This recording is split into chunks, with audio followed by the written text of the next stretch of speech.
Today I'm going to introduce a port test tool that's built in Receiver software 7.5. Here on the navigation page, click Port Test. Before the test, click Get Ready. Click Yes. This will essentially shut down the receiver software and its components. It says Ready, and then here you have the option to test inbound ports or outbound ports. We can test both. Here, you can also test the ports individually or test them all together. I'm going to test them all together. It will show the status after a few seconds.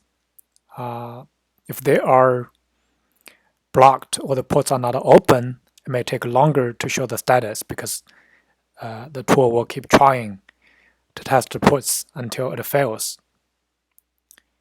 It's all successes, so that's good news.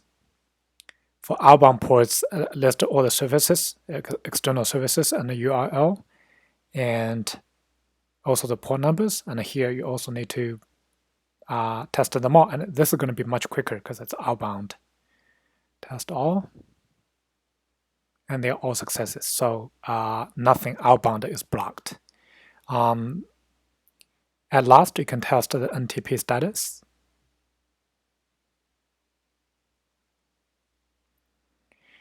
Everything looks normal. The offset is very minimal, and that's good. If it's a couple seconds, then it's not normal. So this looks fine. And I think that's it. And then before you start receiver software, click this button.